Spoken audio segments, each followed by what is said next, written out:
જય માતાજી મિત્રો, હું છું પ્રવીણ ઠાકોર. મિત્રો, મારી ચેનલમાં નવા હોય તો મિત્રો મારી ચેનલને સબસ્ક્રાઇબ કરજો. મિત્રો, આજે હું એક મસ્ત સ્ટોરી સંભળાવવા જઈ રહ્યો છું. મિત્રો, તો ધ્યાનથી સાંભળજો. મિત્રો, એક નાનકડા ગામમાં કિશન નામનો એક યુવાન રહેતો હતો.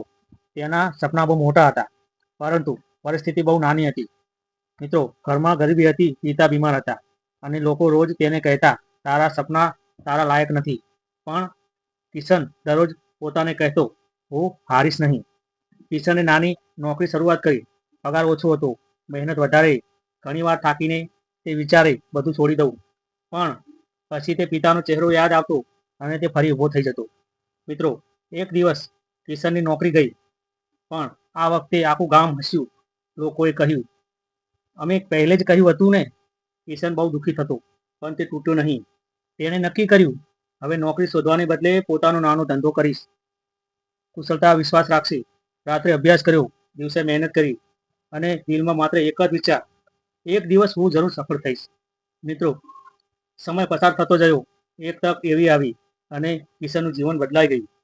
આજે એ લોકો જે તેને નકારતા હતા, એ જ લોકો તેને સફળતાની વાતો કરે છે. મિત્રો, કિશન આજે કહે છે, પરિસ્થિતિ તમને રોકી શકે, પણ જો તમે હાર ન માનો તો સફળ તમને રોકી શકતી નહીં. મિત્રો, આ સ્ટોરી તમને સારી લાગી હોય તો મારી ચેનલમાં તમે નવા હો તો મિત્રો સબસ્ક્રાઇબ જરૂર કરજો. અને મને ખબર પડે કે મિત્રો મારો વિડીયો કોણ કોણ જોવે છે. મિત્રો, કોમેન્ટ કરજો તો હું પણ તમારી ચેનલમાં તમને સબસ્ક્રાઇબ કરીશ અને તમને સપોર્ટ કરીશ. જય માતાજી મિત્રો.